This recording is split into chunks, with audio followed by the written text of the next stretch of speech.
तब कहां जाओगे, तब कहां होगे। न जाने कितने जीवन अतीत पर्दे में सोए। अतीत माने जो बीत गया है। न जाने कितने दुख से हम हैं अनादि से रोए। कितनी बार मिले होगे, कितनी बार बिछड़े होगे, कितनी बार पिता बने होगे, कोई हिसाब है।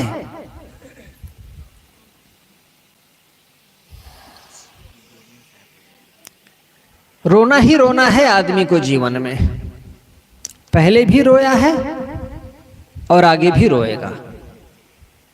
ये रोना नया नहीं है। महात्मा बुद्ध भारतवर्ष में एक बड़े संत हुए हैं।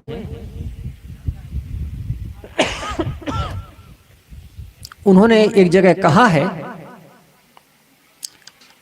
इस अनादि काल के जगत में आदमी की आंखों से जितने आंसू निकले हैं वो आंसू समुंदर से ज्यादा हैं। समुंदर का पानी बहुत है, लेकिन जितना आदमी इस अनादिकाल की दुनिया में दुख से रोया है वो आंसू ज्यादा है। दुख ज्यादा है आदमी के जीवन में। सुख तो कभी कभी थोड़ा सा निकलता है, दुख की तो एक धारा बहती है। न जाने कितने जीवन अतीत पर्दे में सोए, न जाने कितने दुख से हम हैं अनादि से रोए। अगणित, गिनती नहीं की जा सकती। पितु मात तिया, पिता बने, मां बने, पत्नी बने, कितनी बार बेटे बने, कितनी बार बाप बने, कितनी बार घर बनाए और घर उजड़ा। अंतहीन है ये श्रृंखला। थोड़ा सा जीवन को संभल करके जिए। जो लोग बेहोशी में जीते हैं, जो नशे में जीते हैं, तो जवानी में तो पता नहीं चलता है, बुढ़ापा बहुत कठिन और बहुत कठोर हो जाता है। सांड को देखे हो ना, गुल्लर जब जवान रहता है सड़कों पर घूमता है, कैसा दिखता है। और जब बूढ़े हो जाते हैं तब देखे हो, कभी आगे की टांग टूटी रहती तो कभी पीछे की टांग टूटी रहती है। जवानी का जैसे ही नशा उतरता है, बुढ़ापा आ जाता है, तो सांडों को देखना और सोचना, हम सब छोटे छोटे सांड हैं। सब छोटे छोटे सांड हैं अपने अपने जीवन में। और जैसे उसकी दशा है वैसे ही होनी है, अलग नहीं है।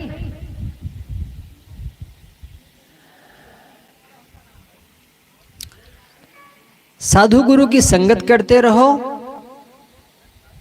जो भी साधु गुरु हो, किसी मत या पंथ के हों, कोई जरूरी नहीं है कि वो कबीर के ही हों, कोई भी हो, जहां भी हो साधुओं की संगत, वहां जाए, बैठे, जो हम चढ़ा सके दे सकें वो दें, और उनसे जो अच्छी चीजें हैं, जो अच्छी बातें हैं वो लें। इससे हमारा नशा कम होगा, दुनियादारी कम होगी और हमारा चित्त शांत होगा। इस गांव में आज ये तीसरा दिन है, तीसरे दिन की ये पहली सभा है। मैं अपनी बात को यहीं पर विराम देता हूं। बोलिए सद्गुरुदेव की जय, संत समाज की जय। हमारे बीच में हमारे आदरणीय संत श्री गुरुवेंद्र साहब जी उपस्थित हैं। आपसे निवेदन है कि आप अपने वचनों से हम लोगों को लाभान्वित करें। श्री साहेब जी।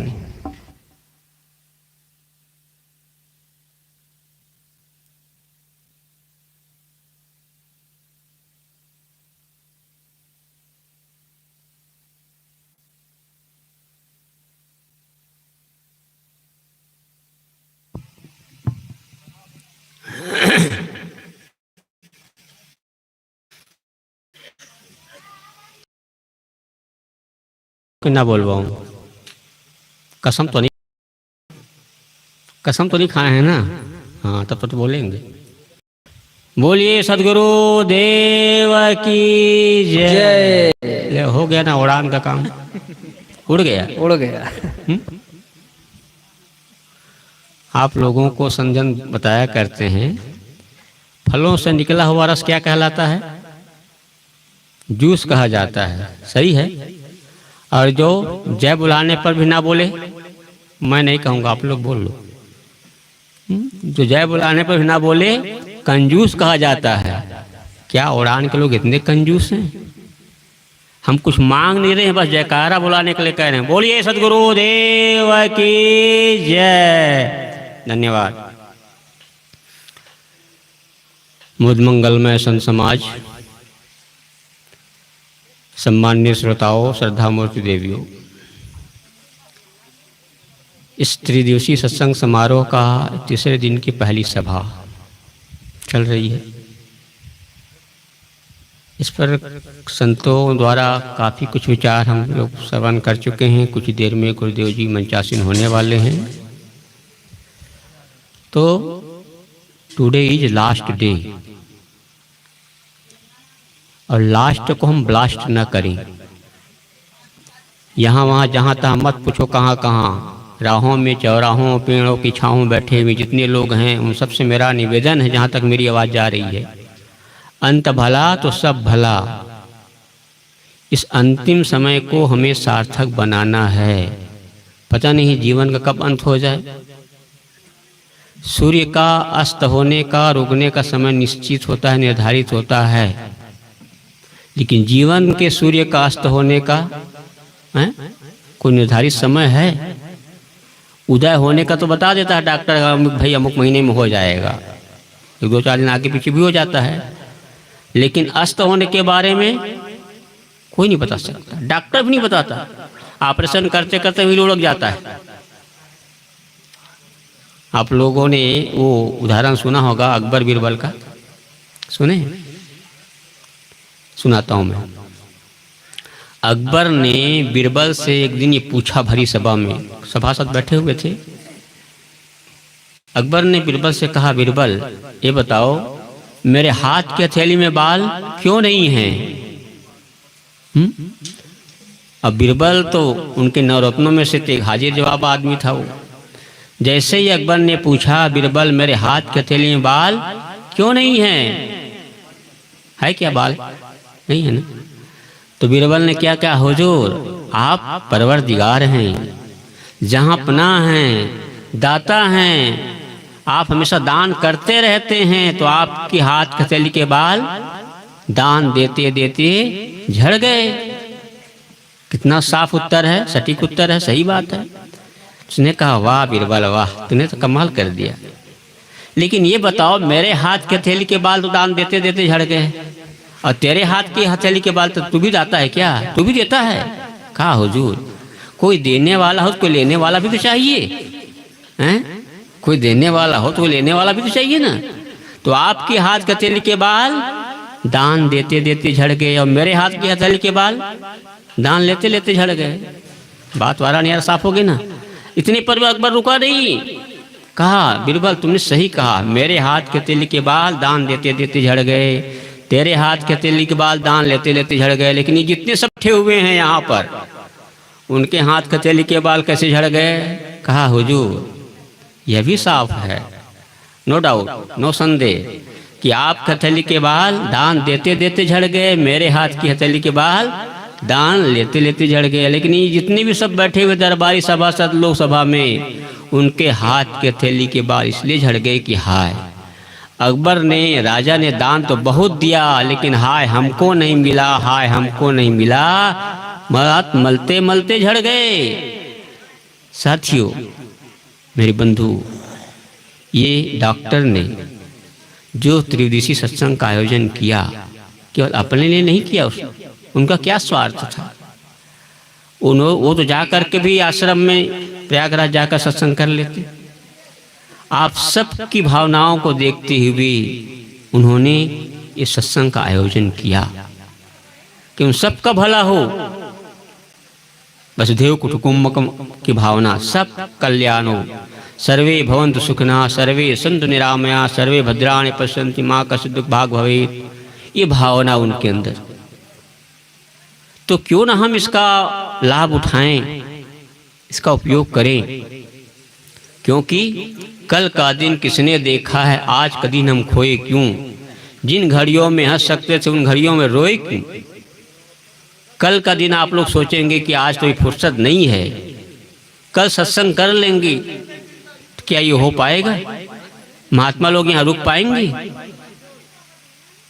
समय चक्र ऐसा चलता रहता है, बदलता रहता है, परिवर्तन ही संसार है। अपना अपना बचपना देख लो, आप लोग सब बच्चे थे कि नहीं थे? क्या अभी बच्चे हैं?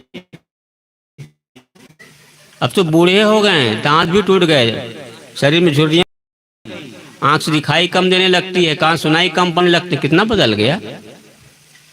तो ये समय बदलने वाला है निरंतर। घड़ी देखते हर घड़ी, घड़ी न जाना कोई, ना जाने से दे का कौन घड़ी का होए, कौन घड़ी का होए, घड़ी की चाल बिरानी, दुनिया ने सब जान ली पर घड़ी न जानी। हाथ की कलाई में बंधी हुई घड़ी ये बताती है, ये निर्देश करती है, संकेत करती है, क्या कहती है? टिक टिक टिक टिक टिक टिक टिक। सुना है आप लोगों ने? घड़ी कलाई में बंधी हुई बताती है, बराबर संकेत करती है, निर्देश करती है, टिक टिक टिक टिक टिक, टिक जाओ टिक जाओ टिक जाओ। आदमी टिकता तो नहीं है, बाजार में जाके बिकता है। आज इंसान कितना दुखी क्यों है? किसी ने कहा आज इंसान सबसे ज्यादा दुखी क्यों है? अभाव के कारण नहीं है, स्वभाव के कारण। इसीलिए कहा है मन की तरंग मार लो बस हो गया भजन, आदत बुरी सुधार लो बस हो गया भजन। सबसे बड़ा भजन क्या है? सबसे बड़ा भजन है, भजन नहीं है जो ताल हारमोनियम और बाजा बजाते हैं, केवल वही भजन नहीं है, वो अपनी जगह पर ठीक है, मैं उसको खंडन नहीं करता हूँ। लेकिन सबसे बड़ा है मन की तरंग मार लो बस। ही अंतरंग होने नहीं देता है, ये तरंग ही अंतरंग होने नहीं देता है। आपने पानी को देखा है? पानी किसी बर्तन में रखा हो और बर्तन को हिलाओ तो क्या उस पर अपनी परछाई आप देख पाएंगे? नहीं देख पाएंगे, परछाई झिलमिलाएगी, हिलेगा। लेकिन पानी जब स्थिर हो जाता है तो चेहरा साफ नजर आता है। इसीलिए किसी ने कहा है जो खो गया उसे सोचा नहीं करते, जो मिला है उसे खोया नहीं करते। जिंदगी में सफलता उसे मिलती है जो वक्त और हालात पर रोया नहीं करते। जो बीत गया सो बीत गया, उसको सोचो मत, अभी तो आपके सामने है। सदगुरु कबीर ने बड़ा सुंदर कहा है, धन रहे ना जोबन रहे गांव ना ठाव, कबीर जग में जस रहे कर दे किसी का काम। जरा भाई सामने आके बैठो, पीछे क्यों बैठते हो? छत्तीसगढ़ आगे बढ़ कहते हैं, नारा लगाने में बड़े होशियार हैं आप लोग। छत्तीसगढ़ आगे बढ़, और नहीं तो पहली कक्षा फिर से पढ़। छत्तीसगढ़िया सबसे बढ़िया कहते हैं। वाह! आप लोगों ने बस में सफर किया कि नहीं किया है? क्या है बताता हूँ। जब बस में सफर करते हैं ना तो कुछ लोग आगे बैठे होते हैं, ड्राइवर नजदीक, और कुछ लोग पीछे बैठे होते हैं, राइट। झटका किसको लगता है? पता है, अनुभव है। झटका किसको लगता है? पीछे वाले को लगता है। क्यों? सामने वाले को झटका नहीं लगता है, क्योंकि ड्राइवर के पास में बैठा रहता है। जो सामने बैठा होता ना, संत महात्माओं के पास जो बैठता है उसको झटका नहीं लगता है, जो दूर बैठता है उसको झटका लगता है। और ऐसा झटका को उठा के पटका, फिर उठना कम हिम्मत नहीं पड़ती है, हैं? इसलिए पास आओ, जो पास आता है वो पास हो जाता है। और वही परमात्मा का खास हो जाता है, सदगुरु का खास हो जाता है। तो मैं कह रहा था, धन रहे ना जौबन रहे गाम ना ठाव, कबीर जग में जस रहे कर दे किसी का काम। सदगुरु कितना बढ़िया साधारण हमारी अपनी भाषा में बोलते हैं, कोई क्लिष्ट नहीं है, कोई दार्शनिक भाषा नहीं बोलते हैं वो। बिल्कुल व्यवहारिक। धन रहे ना यौवन रहे। धन लक्ष्मी जिसका एक नाम है। लक्ष्मी आप लोगों ने देखा हो, लक्ष्मी और सरस्वती की फोटो आप लोगों ने देखा है? लक्ष्मी और सरस्वती, लक्ष्मी और सरस्वती, सरस्वती जब भी आप लोगों ने देखा होगा उसका फोटो तो कैसे देखते हैं? वो बैठी हुई दिखाई देती है। सरस्वती का फोटो अक्सर बैठे हुए, लेकिन लक्ष्मी का फोटो खड़े पोज में दिखाई देता है। खड़ी हुई होती है वो संकेत करती है, वो बताती है, वो सावधान करती है, अलर्ट करती है। क्या करती है? सावधान। किसी ने बड़ा बढ़िया कहा है कि धनानि भूमो पस्वस्त गोष्ठी भार्या गृहद्वारे जना श्मशाने देहास्थितायाम परलोक मार्गे धर्मानि गो गच्छति जीविका। धनानि भूमो पस्वस्त गोष्ठी। पहले जमाने में बैंक वगैरह नहीं था ऐसा, तो लोग अपने धन को क्या करते थे? कहीं जमीन में गाड़ के रख देते थे, ताम्र पात्र में या कहीं ऐसे ही, है ना। तो जमीन में गाड़ के रख देते। धनानि भूमि पस्वस्त गोष्ठी, लेन देन के लिए जानवर हुआ करते थे। आप लोगों ने नंद बाबा का सुना? नंद बाबा कितने हजार गायें थे, बहुत। कहीं लेना देना होता तो बस सौदा विशेष करते थे। तो पस्वस्त को भार्या गृह द्वारे, हमारी जो माता बहनें हुआ होती थी पहले, और ड्योढ़ी के बाहर निकलना उसके लिए संभव नहीं था। ये मर्यादा थी, ये कानून थे, नियम था उनके लिए। लेकिन आज आज़ादी है, जा सकती हैं। आज भी कहीं कहीं ऐसा नियम है।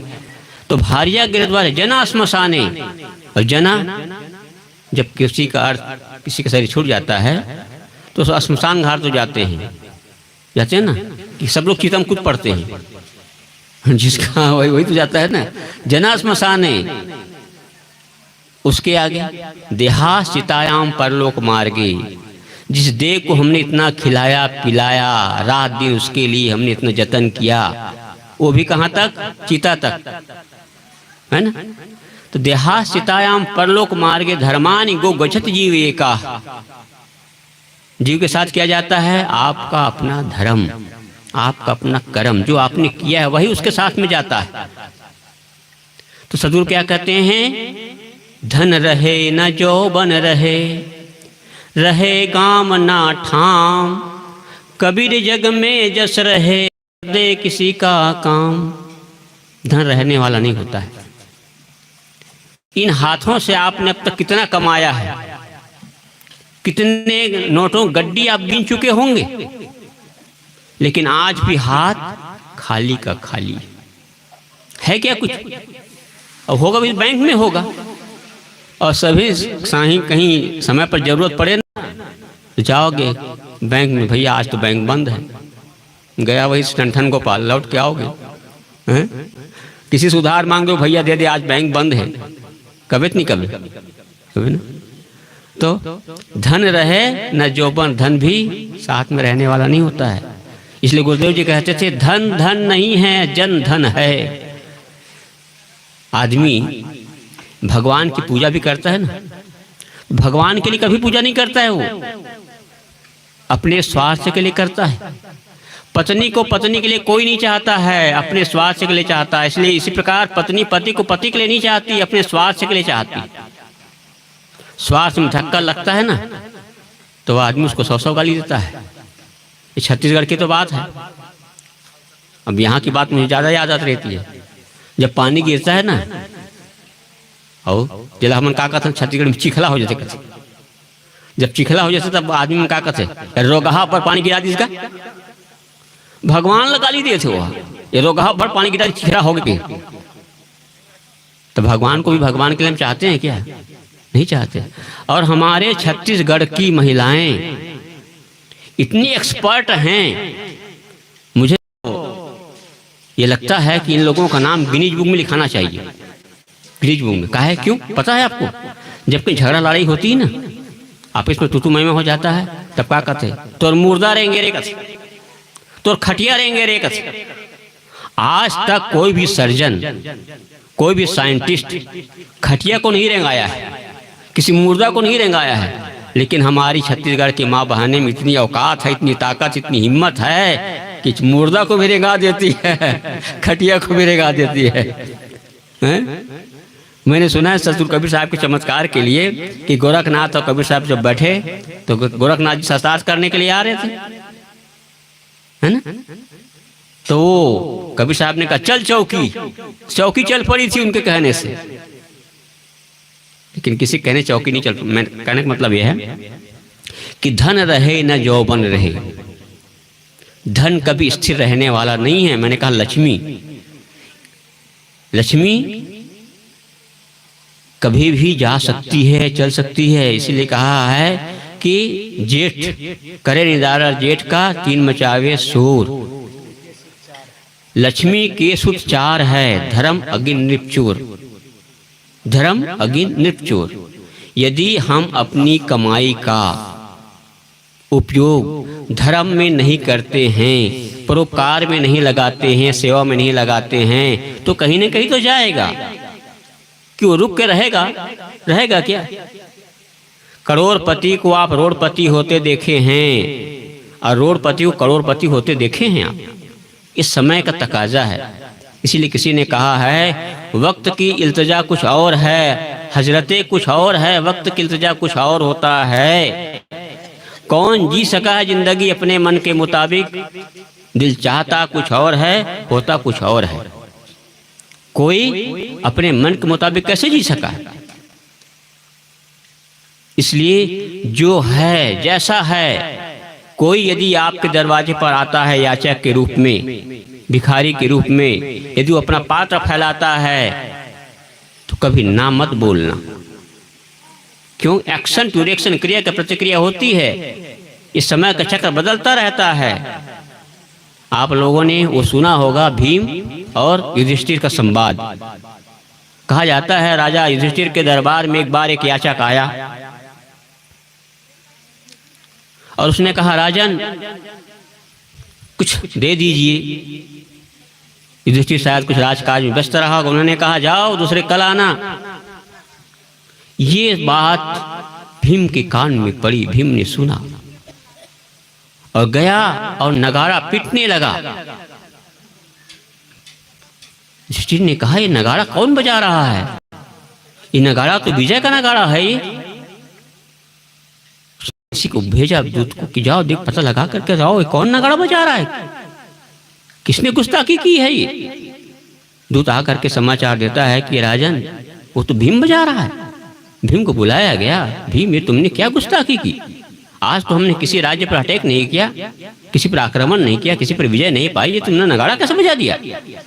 कहा सरकार माफ करें, आज आपने एक ऐसा काम किया है, इतनी बड़ी विजय पाई है जितनी विजय तो आज तक किसी ने नहीं पाई हो। क्या हुआ? अभी अभी कुछ देर पहले हमारे दरबार में एक याचक आया था, एक भिखारी आया था, उसने आपसे याचना की, फरियाद किया और आपने क्या कहा कि आज नहीं कल आना। इसका मतलब कल तक के लिए आपने मृत्यु पर विजय प्राप्त कर ली है, मौत पर विजय प्राप्त कर लिया, काल पर विजय प्राप्त कर लिया है। युधिष्ठिर को अपनी गलती का एहसास हुआ। उन्होंने कहा वो इतनी बड़ी गलती मुझसे हो गई, जा बुला लाओ उसको। गया बुलाया। तो वक्त किसी का इंतजार नहीं करता। इसलिए किसी ने कहा है जिंदगी सबको मिली है वक्त बदलने के लिए, जिंदगी सबको मिली है वक्त बदलने के लिए, लेकिन याद रखना वक्त दोबारा नहीं मिलेगा जिंदगी बदलने के लिए।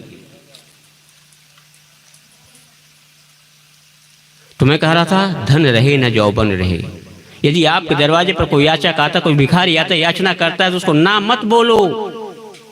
जितना आपका सामर्थ्य है, शक्ति है, उतने साल उसको दो। मुट्ठी भर अनाज तो दे दो, रुपया दे दो, आटा दे दो, कुछ तो दो।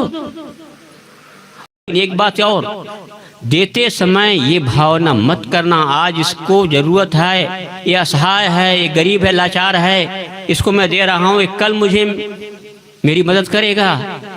नो, कभी भी ऐसा मत सोचना। दो तो छिपा के दो, छपा के मत दो। कहा जाता है दाहिने हाथ से दो तो बाएं हाथ को पता ना चले, बाएं हाथ से दो दाहिने हाथ को पता ना चले। ये समझो, अपने आप को अपना सौभाग्य समझो कि भगवान ने या गुरुदेव ने मुझे इस योग्य बनाया, इस काबिल बनाया हुआ है कि मुझे दाता की श्रेणी में रखा है, भिखारी की श्रेणी में नहीं रखा है।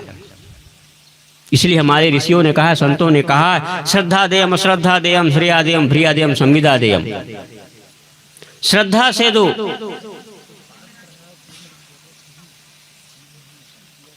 श्रद्धा से दो, हाथ उठा करके दो, दिल खोल के दो, क्यों जो देता है ना वो मिल के आता। कहा गया, कबीर साहब की एक साखी है, ऋतु बसंत जाचक भया हंस दिया द्रुमपात, ताते नौ पल्लव भया दिया दूर नहीं जात। तो सारी चीजें यहाँ आगमा पाई है, बदलने वाली है। जो हम देते हैं वो मिलता है लौटकर। किसका अहंकार करते हैं, किसका गुरूर करते हैं? चंद रोजा जिंदगी पर किस लिए मगरूर है, आईना है जिंदगी ठोकर लगी तो चूर है। तो जो हमें मिला है उसका हम सदुपयोग करें, सेवा में लगाएं, परोपकार में लगाएं। सदुपयोग धन रहे न यौवन रहे, कुछ स्थिर रहने वाला नहीं है। एक उदाहरण यहीं से शुरू करता हूँ, इसी गांव घर घर से शुरू करता हूँ। मैं बताता हूँ, यहाँ छोटे छोटे बच्चे हैं, डॉक्टर साहब के शायद अब जो भी लगते हों, ख्याति और गौरव, मैं वही शुरू करता हूँ। ख्याति और गौरव छोटे छोटे बच्चे हैं, बड़े मासूम, बड़े कोमल, बड़े सुशील हैं, बड़े अच्छे प्यारे। मान लो रात को दोनों सोए, ठीक है, क्योंकि ये उड़ान है ना, उड़ान, उड़ान माने ओढ़ना। अब क्या ओढ़ के आए हैं, ज्ञान की चादर ओढ़ते हैं कि अहंकार की चादर ओढ़े, ये अपने आपको पर डिपेंड करता हूँ। तो उड़ान, ओढ़ना है ना, हाँ, ओढ़ना सब समझते हैं। गुरुदेव जी आ रहे हैं।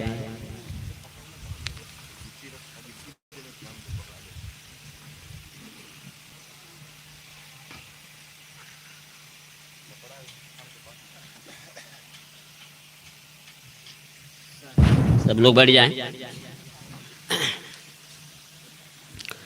तो छोटे बच्चे रात में जब सोए तो गौरव और ख्याति जब सोए तो एक चादर थी। अब एक चादर तावेदार दो। ख्याति कहती ये चादर मेरी है, गौरव कहता नहीं नहीं ये चादर मेरी है। अब दोनों में धक्का मुक्की, रस्सा कसी, झगड़ा लड़ाई। मैं यहाँ देख रहा था उस दिन, दोनों में तो कुश्ती चली गई थी। यहाँ पहलवानी का अखाड़ा है यहाँ पर। दोनों एकदम, तो दोनों में लड़ाइयाँ हो गई। गौरव ने कहा मम्मी देखो ख्याति में दीदी मेरे को चादर नहीं देती है। मम्मी आई और कहा क्यों झगड़ते हो। गौरव ने कहा देखो चादर मेरी है, मुझे देते नहीं। ख्याति ने कहा चादर मेरी है। कहा झगड़ते क्यों हो, देखो मैं एक चादर ला देती हूँ। एक चादर तो ला दिया। अब झगड़ा, चादर का झगड़ा तो खत्म हो गया, लेकिन अब तकिया के लिए झगड़ा शुरू हो गया। एक तकिया दो दावेदार। अब क्या करें, फिर झगड़ा शुरू हो गया। ये तकिया मेरा, ये तकिया मेरा। मम्मी ने कहा फिर क्यों झगड़ते हो। कहा मम्मी एक तकिया मेरा है। बिटिया ने कहा एक तकिया मेरा है। कहा क्यों फालतू झगड़, एक तकिया और ले आया। अब दोनों तकिया लगाकर चादर तान के सो गए। जब सो गए, गहरी नींद लग गई, तो चादर कहीं अलग पड़ी है, तकिया कहीं अलग पड़ा है, दोनों कहीं अलग पड़े हैं। जिस चादर के लिए, जिस तकिया के लिए दोनों में लड़ाइयाँ छिड़ रही थी, महाभारत का जंग छिड़ गया था। अब तकिया कहीं और, चादर कहीं और। ये कथा उनकी नहीं है, ये हमारी और आपकी है। सदगुरु क्या कहते हैं, धन रहे ना यौवन रहे, रहे गांव ना ठाव, कबीर जग में यश रहे कर दे किसी का काम। कबीर जग में यश रहे, जश रहता है, जो हम करते हैं वही रहता है। हमारे जाने के बाद किस लिए, किस रूप में नाम लेते हैं आदमी हमारे। वो आदमी अच्छा था, बुरा था। अच्छा था मतलब आपका काम अच्छा था, बुरा था मतलब आपका काम बुरा था।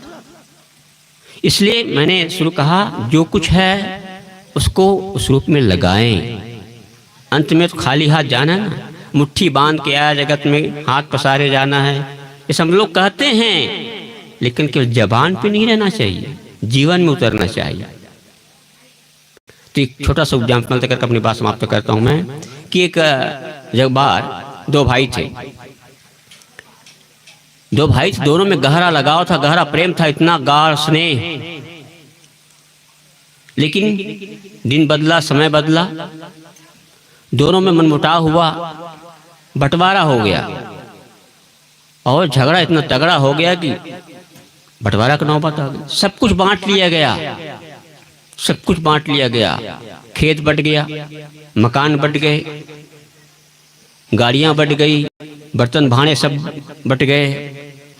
अब बुजुर्गों ने कहा भाई सब तो बट गया ना, कुछ बाकी तो नहीं है।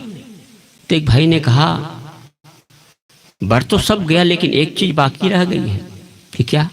हम दोनों एक ही गुरु के चेला हैं, एक ही गुरु से दीक्षित हुए हैं। अब गुरु का भी बंटवारा होना चाहिए।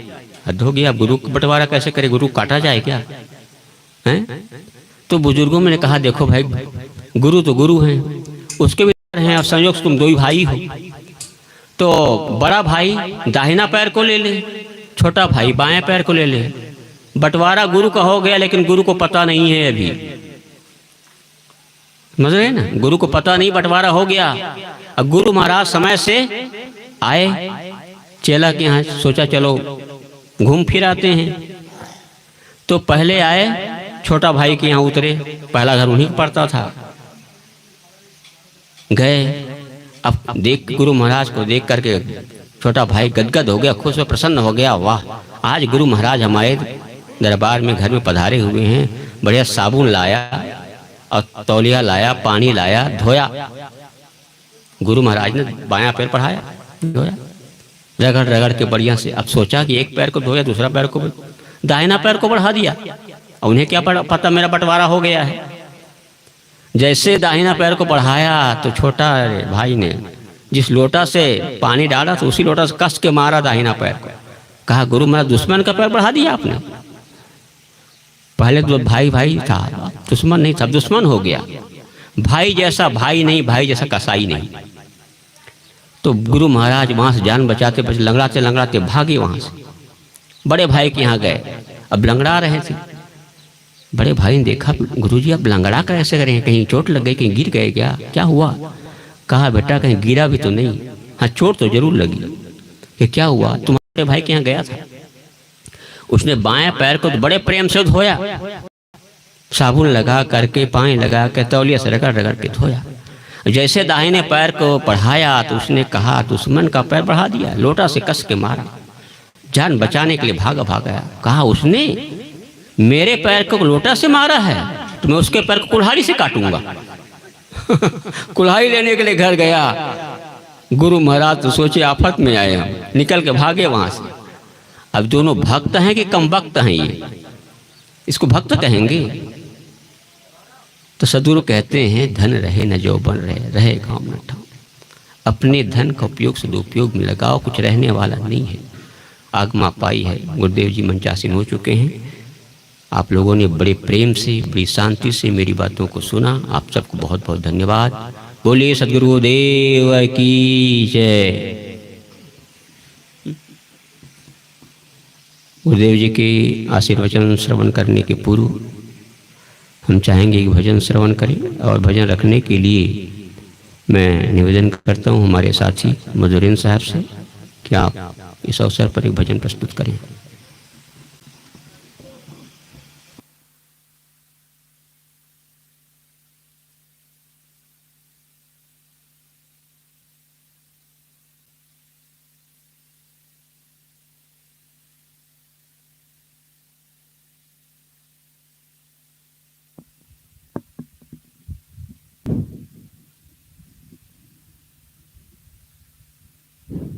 हेलो हेलो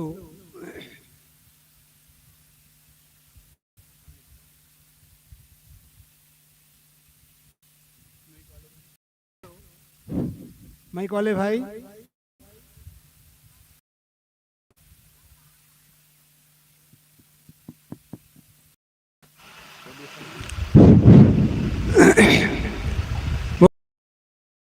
देव की जय, संत समाज की जय।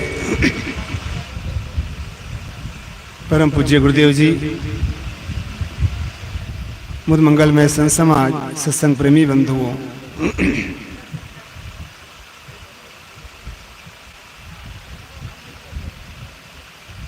काल करे सो आज कर, आज करे सो अब, पल में परलय होएगी, बहुरी करेगा कब, बहुरी करेगा कब हो, बहुरी करेगा कब।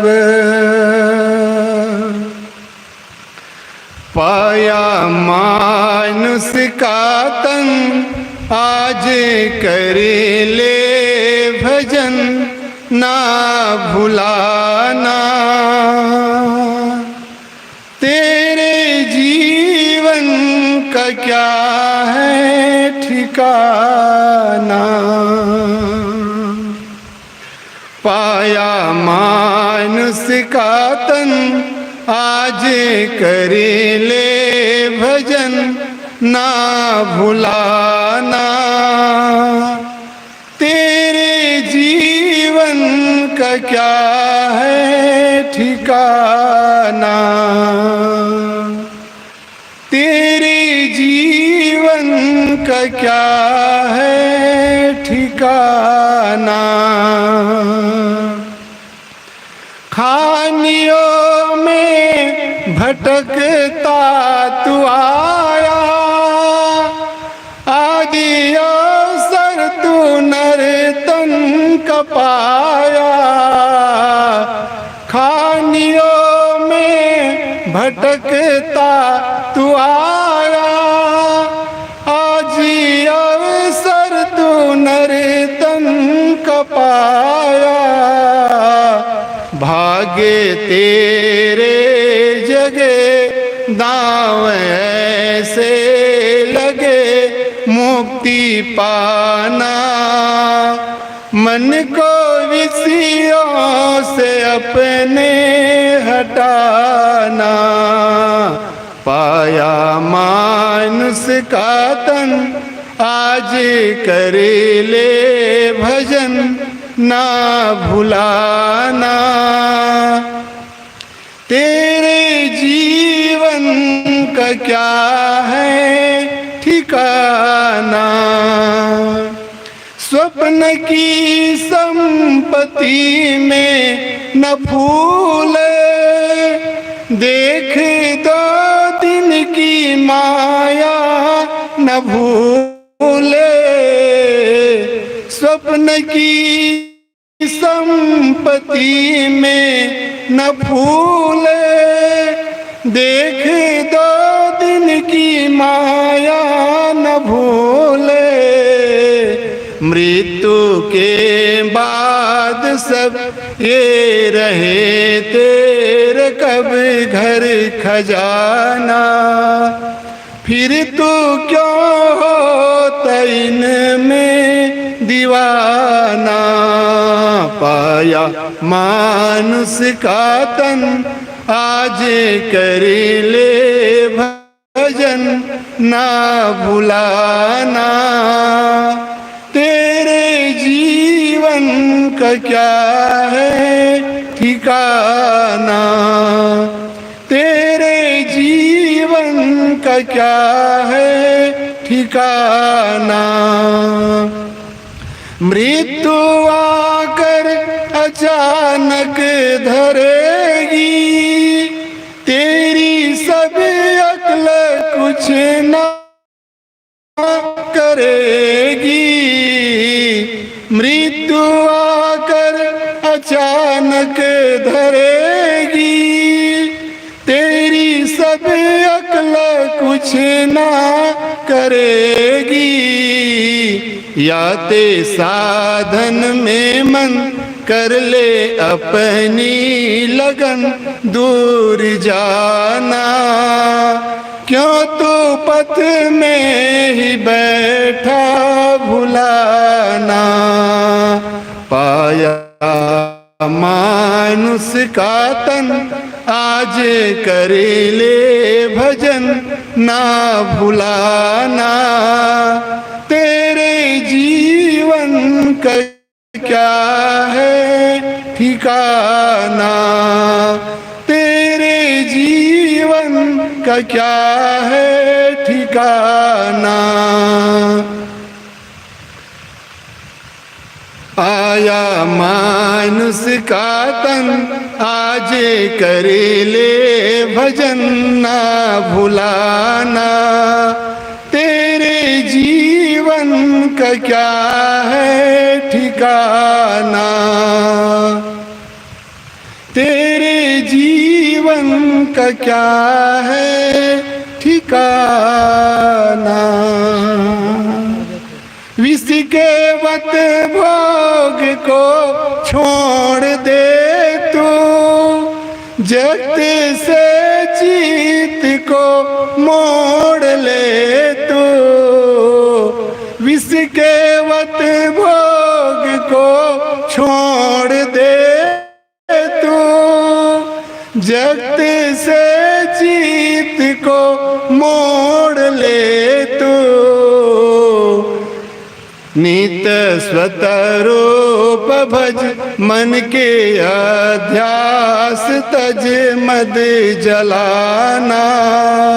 शांति अभिलाष अपने में पाना, शांति अभिलाष अपने में पाना। पाया मानुष का तन आज कर ले भजन ना भुलाना। तेरे जीवन का क्या है ठिकाना, तेरे जीवन का क्या है ठिकाना, तेरे जीवन का क्या है ठिकाना। बोलिए सद्गुरु देव की जय। साहेब बंदगी साहेब। मूल मंगल में संत समाज धर्म प्रेमी सज्जनों, श्रद्धा मूर्ति देवियों, कल शाम के सत्र में मैंने सदगुरु कबीर का एक पद कहा था, किंतु उस पर व्याख्या नहीं हो सकी थी। हम उसी पद पर विचार करें। पंखा थोड़ा सा घुमा दो, खड़खड़ाहट हो जाएगी, आवाज बंद कर दो। पद में फिर से कहता हूं, आपको याद भी हो, फिर से मनन करें। कुछ लेना न देना मगन रहना, पांच तत्व का बना पिंजड़ा तामे बोले मेरी मैना। गहरी नदियां नाव पुरानी केवटिया से मिले रहना। तेरा पिया तेरे मन में बसा है खोल कर देखो नैना। कहत कबीर सुनो भाई साधो, गुरु चरणों में लिपट रहना। कुछ लेना न देना मगन रहना। ये जो जीवन मिला है हमें, बड़ा अनमोल जीवन है। और ये जीवन दुखी होने या दुखी रहने के लिए नहीं मिला है। दुखी रहना आदमी की मजबूरी नहीं है। जानवर दुखी हों तो बात समझ में आती है, क्योंकि जानवरों के पास विवेक नहीं है, समझदारी नहीं है, ऊपर उठने का कोई चांस नहीं है। किंतु आदमी दुखी हो, जिसके पास विवेक है, समझदारी है, ऊपर उठने का पूरा चांस है, और चांस ही नहीं है, पूरी योग्यता है, इसके बाद भी आदमी दुखी है, तो उसका अपना अज्ञान, अपना अविवेक। जानवरों को शारीरिक तकलीफ भले हो सकती है कुछ, यद्यपि जितना रोगी मनुष्य है उतना रोगी कोई जानवर नहीं है, क्योंकि जानवरों का खान पान संतुलित है। जानवर केवल पेट भरने के लिए खाते हैं, और आदमी पेट भरने के लिए कम खाता है, जीवा स्वाद के लिए ज्यादा खाता है। ये जितने ठेले लगते हैं ना सड़क किनारे, गोलगप्पा, चाउमीन, पता नहीं क्या क्या, ये पेट भरने के लिए कि स्वाद के लिए? ये जितने होटल से बने हुए हैं अधिकतम स्वाद के लिए, पेट भरने के लिए नहीं। और जो कोई भी स्वाद के लिए ज्यादा खाएगा वो अधिक रोगी होगा। जो मात्र पेट भरने को ध्यान में रखेगा उसे रोग कम होगा। और साथ साथ भोजन संतुलित तो होना ही चाहिए, साथ साथ विचारों पर संतुलन जिसका होगा वह आदमी रोगी कम होगा। शरीर के रोग और मन के रोग दोनों से बचना चाहते हैं तो भोजन पर संतुलन और चिंतन विचार पर संतुलन अत्यंत आवश्यक है। मान्यता सबकी अलग अलग हो सकती है। ये कभी संभव नहीं होगा कि दुनिया के सारे के सारे लोग एक ही मान्यता को, एक ही मत को माने, एक ही संप्रदाय को माने, एक ही गुरु को माने या एक ही भगवान को माने। लोगों का अपने अपने विचार, अपनी अपनी मान्यता है, संस्कार है। कोई किसी भगवान को मानता है, कोई किसी भगवान को मानता है, कोई किसी गुरु को मानता है, कोई किसी गुरु को मानता है। और इनमें कोई छोटा बड़ा नहीं है। किसी को मानने या नहीं मानने से आदमी छोटा बड़ा नहीं होता है। आदमी छोटा बड़ा होता है अपने गुण, कर्म, संस्कार और कर्मों के कारण। चर्चा हो चुकी है, जो आचारवान है, सदाचारी है, चरित्रवान है, जो सोच विचार करके कर्म करता है, कभी कोई गलत काम नहीं करता, वही भगत है, वही धार्मिक है, वही पुजारी है और वही सत्संगी है, मान्यता चाहे जिसकी जैसी हो। इसलिए मान्यताओं पर जोर नहीं देना है, संप्रदायों पर जोर नहीं देना है या गुरुओं पर जोर नहीं देना है। जोर देना है जीवन की निर्मलता पर, आचरण, कर्म, चरित्र की निर्मलता पर।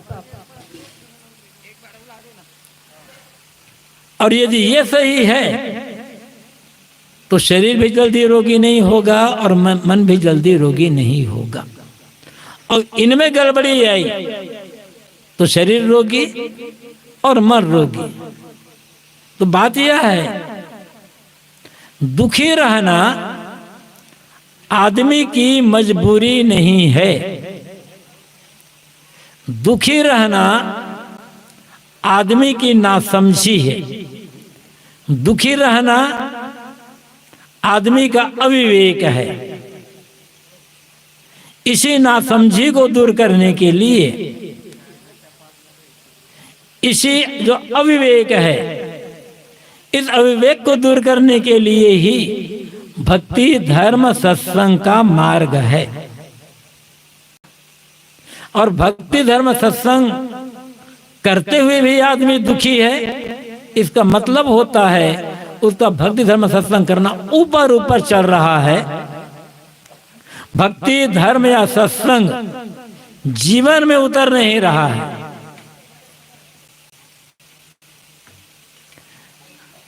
जीवन में उतारने की आवश्यकता है। मैं मूल बात पर आता हूं। कल ये पद कहा था, कुछ लेना ना देना मगन रहना। बड़ा सरल पद है, सारे शब्द सरल हैं लेकिन भाव गंभीर है। इस एक पंक्ति को हम उतार लें, साधना की कितनी ऊंचाई पर आदमी पहुंचता है वो अलग बात है। लेकिन सामान्य जीवन, रोज का जो व्यवहारिक जीवन है, उसको भी हम यदि सुखपूर्वक नहीं जी पाते, सुखपूर्वक व्यवहार नहीं कर पाते, तो सब कुछ करने का अर्थ क्या होता है? आदमी मगन रहना चाहता है, प्रसन्नता से आनंद से जीवन जीना चाहता है, लेकिन गड़बड़ी क्या है? मगनता को, प्रसन्नता और आनंद को बाहर खोजता है। यही भूल है और यही भूल आदमी को रुलाती है। बाहर आपको चीजें मिलेगी, रुपये पैसे, जमीन जायदाद, मठ मकान, कपड़े लत्ते, सोना चांदी, हीरे मोती आदि के आभूषण, पद प्रतिष्ठा, सम्मान, ये सब मिलेंगे। आनंद खोजोगे तो भटक जाओगे। साहब कहते हैं आनंद से जीना चाहते हो ना, मगन होकर चाहते हैं ना, तो दो बात करना, किसी से कुछ लेना मत और किसी को कुछ देना मत। आप कहोगे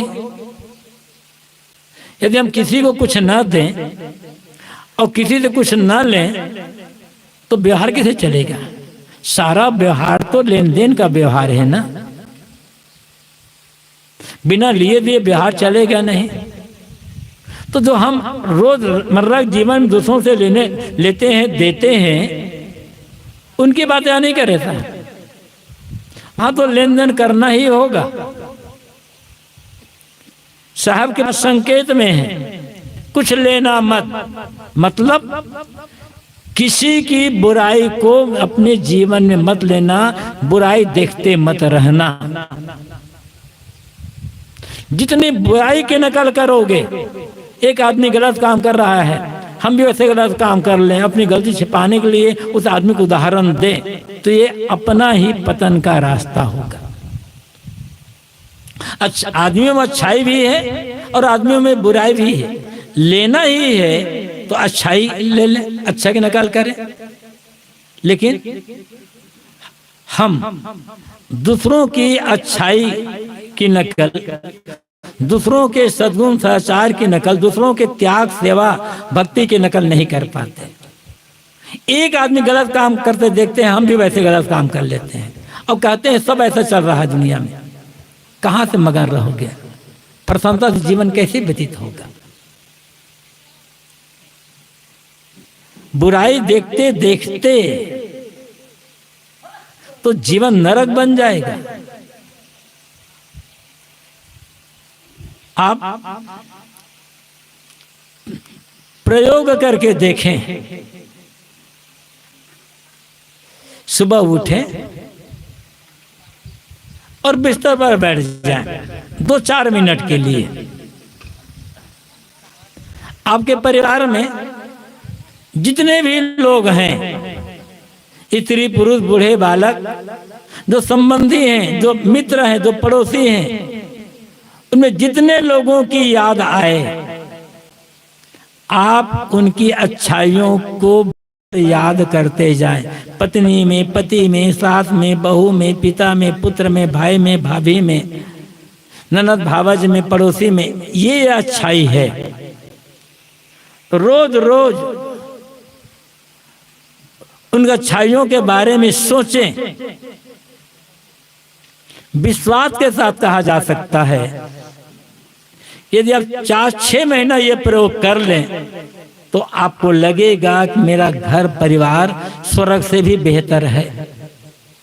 क्योंकि देखते देख जब अच्छाई देखेंगे, जिनकी भी अच्छाई को बराबर याद करते रहेंगे, तो उनके लिए मन में एक श्रद्धा का, आदर का भाव पैदा होगा। और जो श्रद्धा आदर का भाव पैदा होगा तो उसके लिए हमारी वाणी कोमल निकलेगी, मधुर वाणी में उनसे बात करेंगे, हमारा व्यवहार उनके साथ मधुरता पूर्ण होगा, आदर पूर्ण हो जाएगा, जीवन आनंद से भर जाएगा, स्वर्ग में जीवन हो जाएगा। और कहीं इसके विपरीत काम किए, जो अक्सर होता है, सुबह उठे, बेटे की, पिता की, पति की, पत्नी, सास, बहू, जिसकी भी, उसमें ये बुराई, उसमें वो बुराई, वो अभी तक नहीं उठा है, वो अभी तक ऐसा कर रहा है।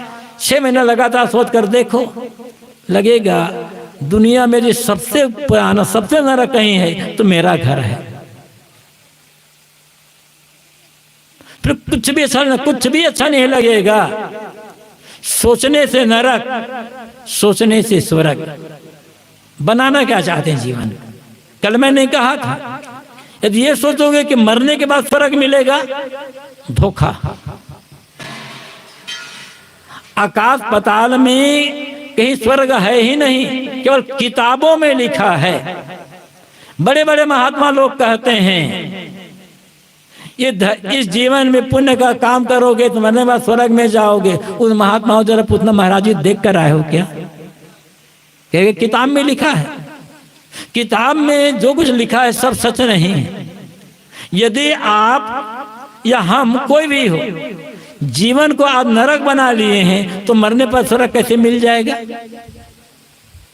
और यदि आज हमारा जीवन स्वर्गमय है, साथियों में प्रेम विश्वास है, मन में संतोष है, निर्मल विचार है, जीवन में सदाचार है, तो आज जीवन में स्वर्ग है, तो आज स्वर्ग हो तो मरने पर स्वर्ग होगा। तो एक काम साहब कहते हैं, यदि मगन रहना चाहते हो, प्रसन्नता जीना चाहते हो, तो किसी की बुराई की नकल मत न करना। कोई चाहे कितना भी बड़ा क्यों ना हो, किसी की बुराई का नकल करना अपने पैर में कुल्हाड़ी मारना है। और ऐसा करके सुखी नहीं हो सकते, आनंद से जीवन नहीं जी सकते।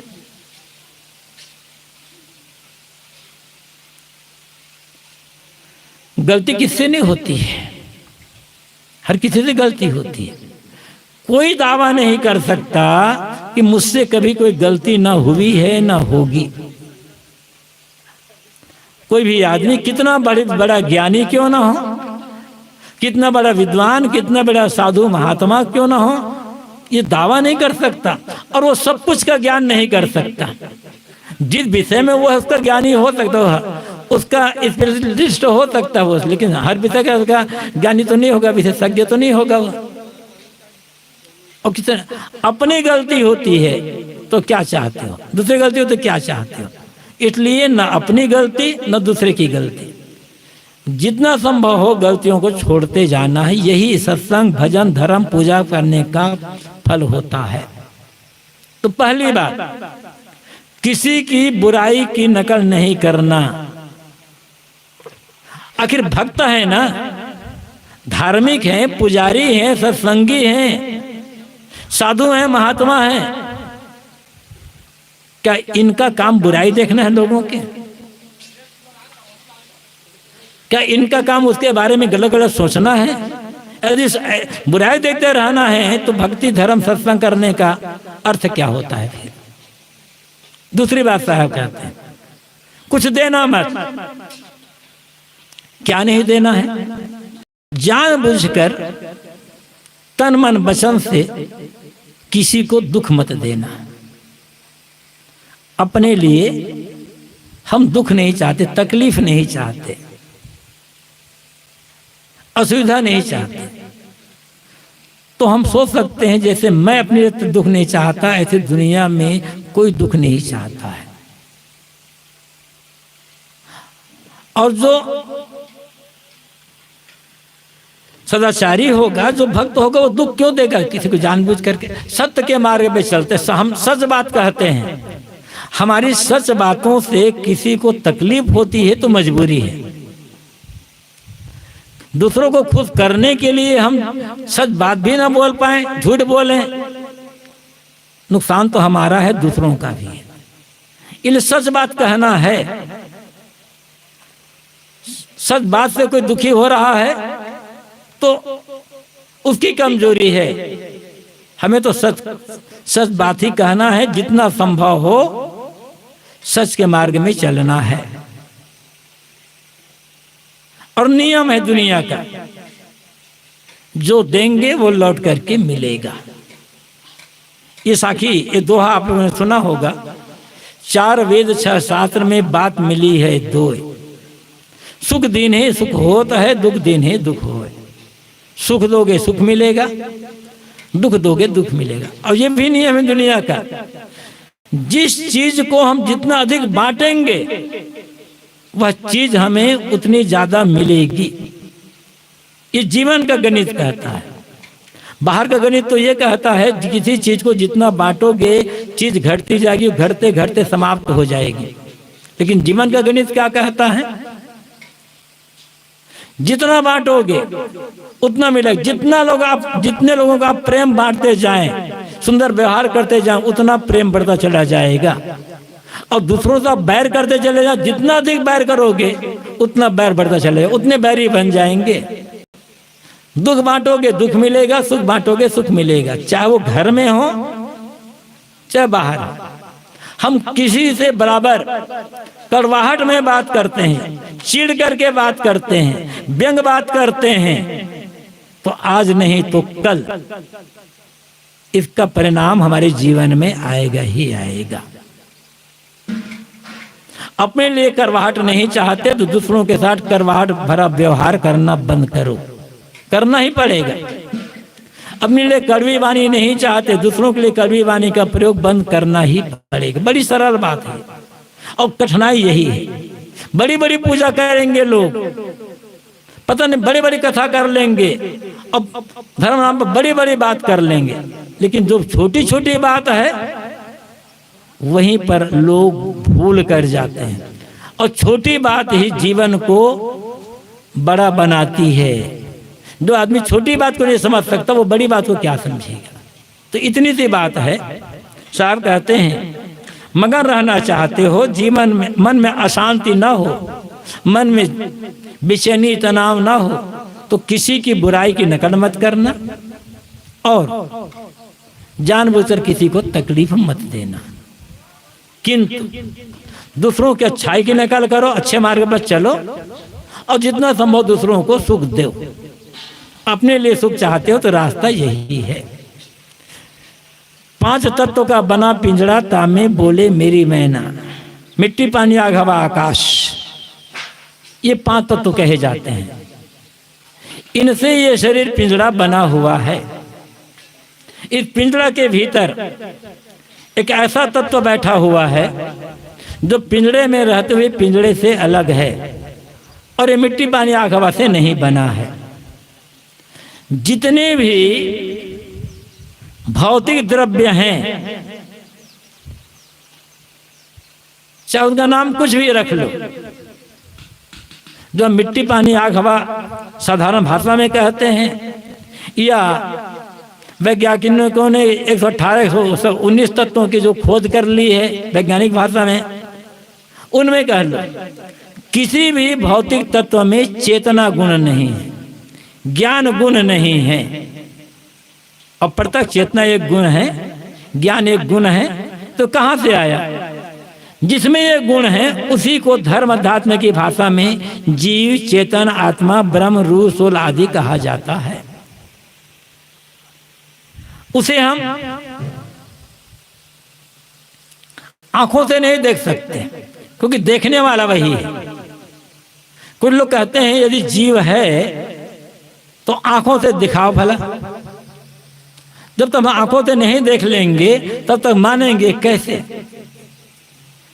तो हर चीज देख आंखों से देखी नहीं जा सकती है। जब आप भोजन करते हो,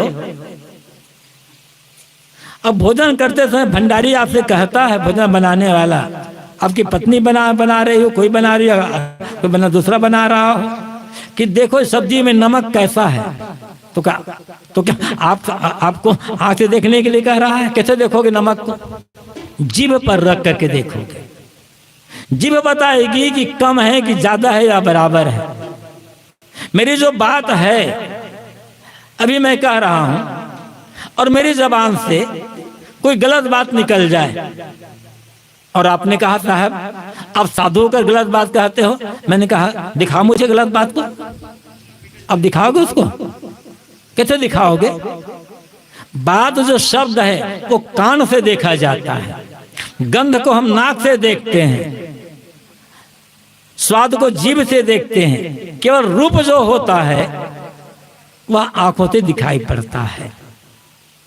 एक उदाहरण और ले लो, बिल्कुल साधारण उदाहरण है। आपको कहीं चोट लग गई या शरीर में कहीं फोड़ा हो गया और चोट और फोड़ा से वहां पर बहुत दर्द हो रहा है, दर्द से परेशान हैं। अब डॉक्टर के पास गए कि डॉक्टर साहब मुझे बड़ा दर्द हो रहा है, दवा दे दीजिए। डॉक्टर कहे उस दर्द को दिखाओ तो कितना बड़ा है, तो आप क्या दिखाओगे उसको?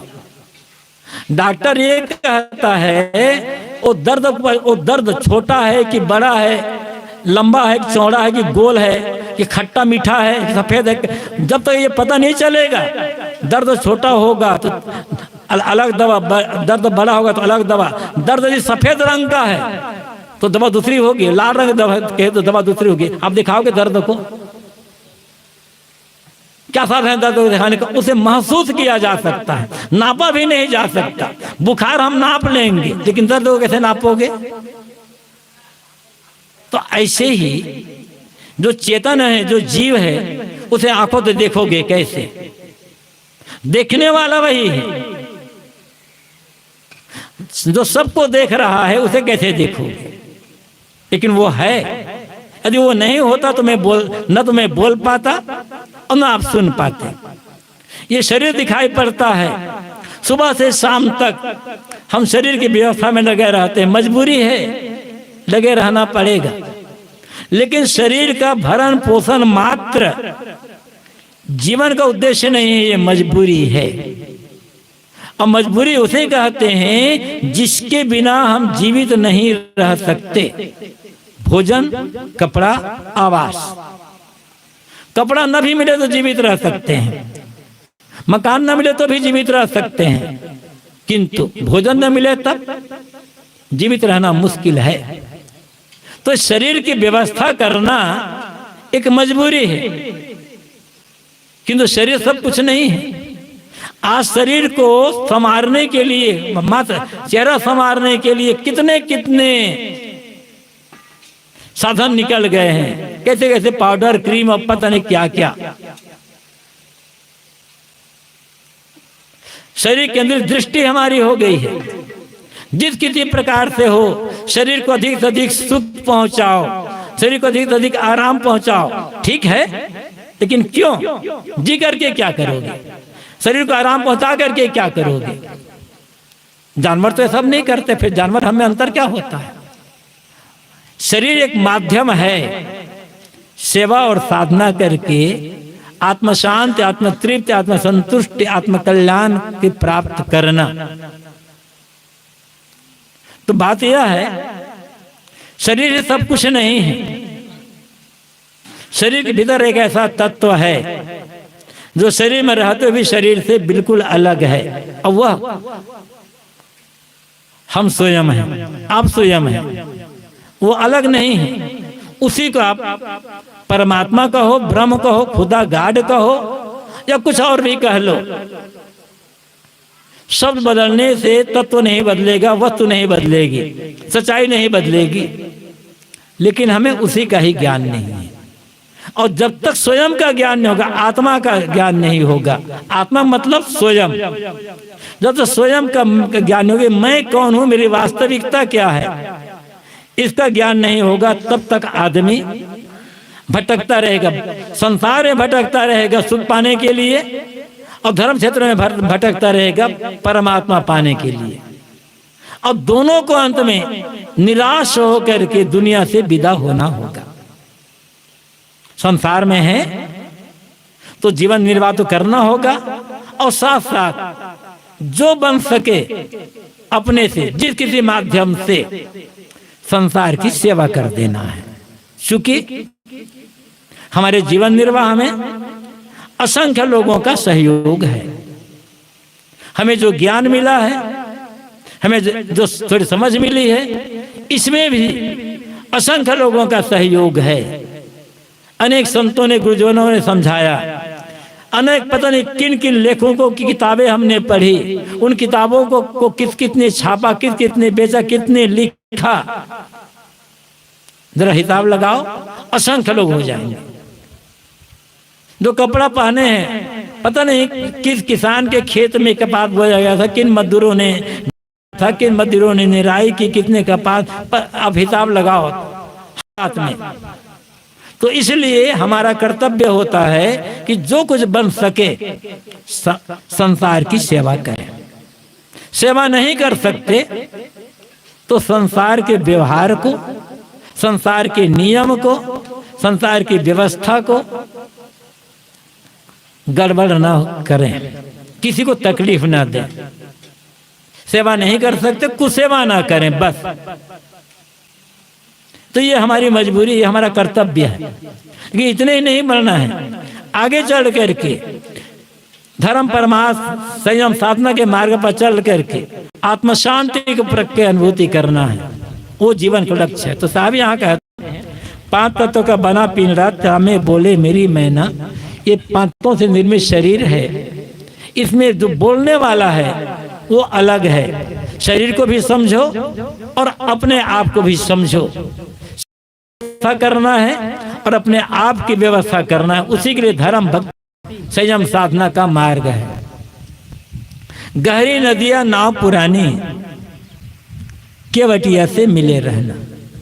नदी बड़ी गहरी है, नाव पुरानी है, नदी को पार जाना है तो करना क्या है? केवट मल्लाह से मिल करके रहना।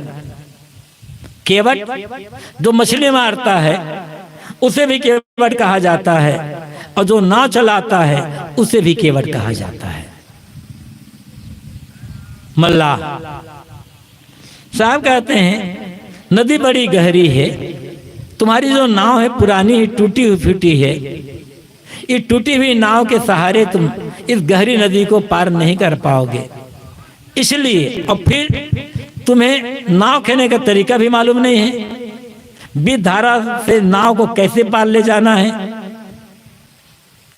इसका ज्ञान तुम्हें नहीं है, ये कला तुम्हारे पास नहीं है। इसलिए मल्लाह का सहारा लेकर के रहो, मल्लाह से मिल करके रहो, मल्लाह से प्रेम बना करके रहो।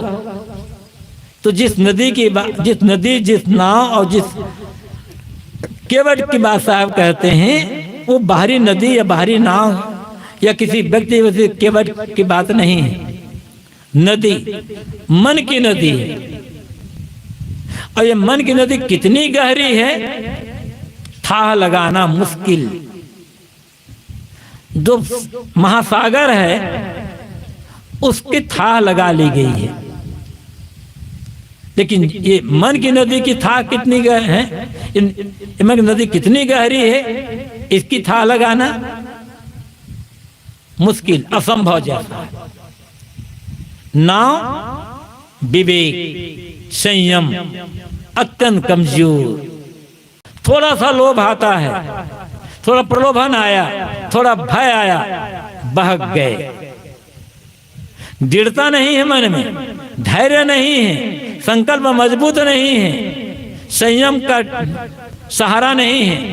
थोड़ा सा प्रलोभन आता है, थोड़ी प्रतिकूलता आई, बह करके कहां से कहां चल गए, कैसे करेंगे इसको? इसलिए मल्लाह, गुरु, सदगुरु, संत, सज्जन, भक्त, कुछ भी कहा, उनकी संगत, उनसे प्रेम बनाकर रहना होगा, उनके निर्देश से जीवन व्यतीत करना होगा। आदमी कहाँ डूबता है?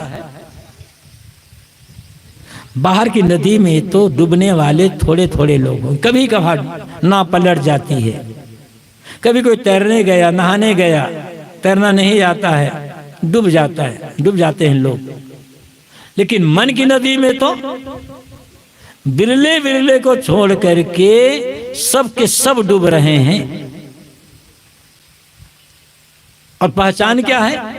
चिंता, दुख, शिकायत, तनाव, नींद ना आना, भूख ना लगना, यही तो है डूबना।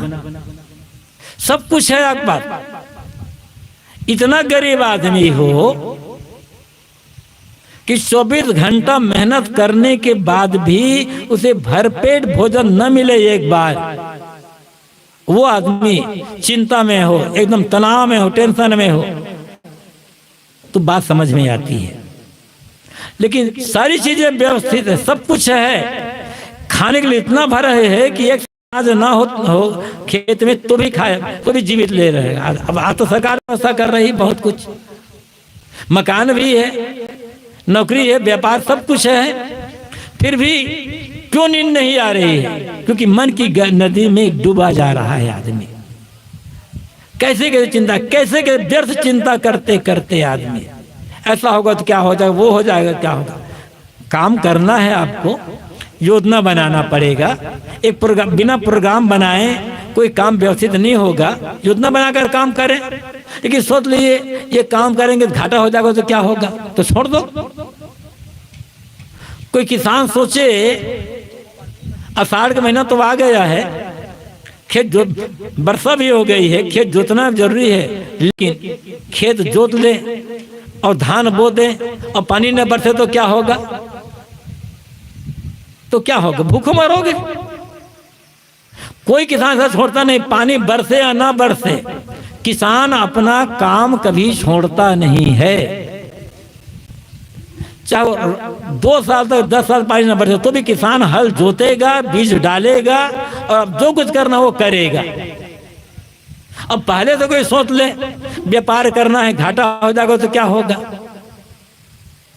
ये व्यर्थ की चिंता, यही है नदी में डूबना। जो दुख अभी नहीं आया है उस दुख को सोच सोच करके दुखी होना, यही मन की नदी में डूबना है। जो दुख सामने है, प्रत्यक्ष दुख आ गया है, सहन करो। कोई समस्या आ गई है, शांत रहो, सोचो ये समस्या क्यों आई, इसका समाधान कैसे है। अपनी समझ में बात नहीं आ रही, विवेकियों से, समझदारों से, अनुभवी लोगों से राय ले लो और काम करो। कोई ऐसी समस्या नहीं है जिसका समाधान न हो। हाँ, लेकिन चिंता में पड़ गए, धैर्य छोड़ दिए, हिम्मत हार गए, तो किसी भी समस्या का समाधान नहीं हो सकता है। और आदमी हिम्मत हार जाता है, उलझ जाता है, तो समस्या तो और बढ़ेगी भाई। तो जो दुख आया है अभी वर्तमान में, उस दुख को सहन करो। जो दुख आया ही नहीं है अभी, उसको सोच सोच करके दुखी क्यों हो रहे हो। और हकीकत क्या है, अभी वर्तमान में जो दुख है, आदमी उससे ज्यादा परेशान नहीं है, ज्यादा परेशान है काल्पनिक दुखों से। ऐसा बुढ़ापा होगा तो बेटा सेवा करेगा नहीं करेगा, बुढ़ापा में रोग लग जाएगा तो क्या हो जाएगा, ऐसा हो जाएगा तो क्या हो जाएगा। हुआ नहीं है, हो सकता है जिंदगी में कभी वो नौबत आए ही ना, लेकिन अभी तो परेशान है। यही है मन की नदी में डूबना। और फिर कैसे कैसे विचार मन में, कुछ चिंतन, नकारात्मक चिंतन, नकारात्मक कुछ चिंतन कर करके, नकारात्मक चिंतन सोच सोच करके आदमी मन की नदी में डूबता रहता है। विवेक का प्रयोग नहीं कर पाता, समझदारी का प्रयोग नहीं कर पाता है, किंतु प्रलोभन के कारण, विषयों की आसक्ति के कारण, गलत आदतों के कारण विवेक धीरे धीरे सुप्त हो जाता है, कमजोर हो जाता है। और कमजोर मन के सहारे इस भवसागर को पार करना संभव नहीं होता है।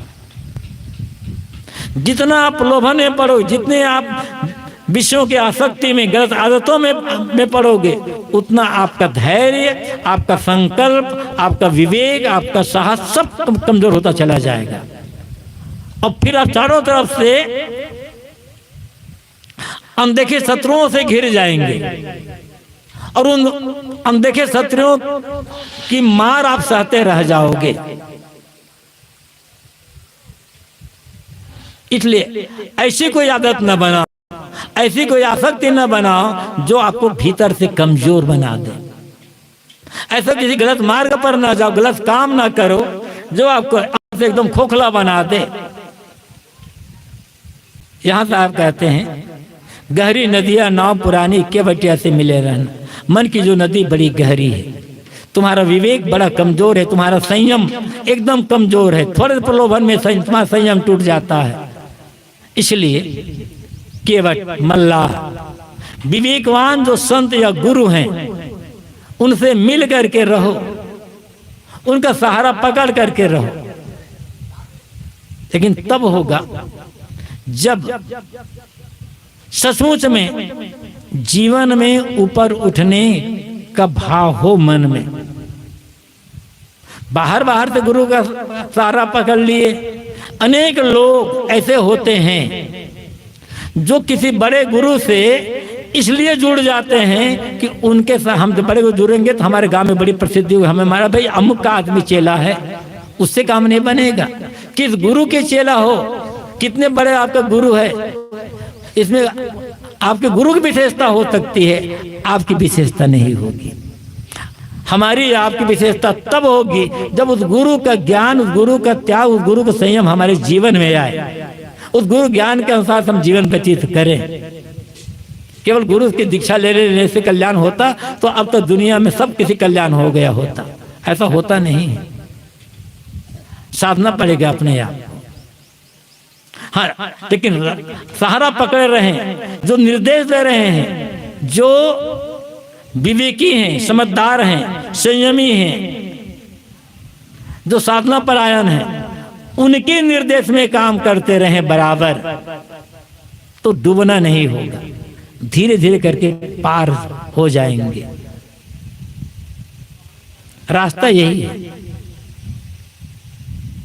तेरा पिया तेरे मन में बसा है, खोल कर देखो नैना। तो आप कहते जिस पिया को, जिस परमात्मा को, जिस ब्रह्म को तुम खोद रहे हो बाहर, वो तो तेरे भीतर बसा हुआ है। बाहर कहाँ खोज रहे हो? बाहर खोज करके कहीं चले जाओ। आपका ये जो गांव है, उड़ान गांव, जहां हम बैठे हैं, यदि यहां पर आपको परमात्मा नहीं मिल सकता, यहां आपको परमात्मा की, ईश्वर ब्रह्म खुदागार की अनुभूति नहीं हो सकती, तो काशी, प्रयाग, गया, जगन्नाथ, द्वारका, बद्रीनाथ, केदारनाथ, रामेश्वर चले जाने पर भी नहीं मिलने वाला है, अनुभूति नहीं होगी।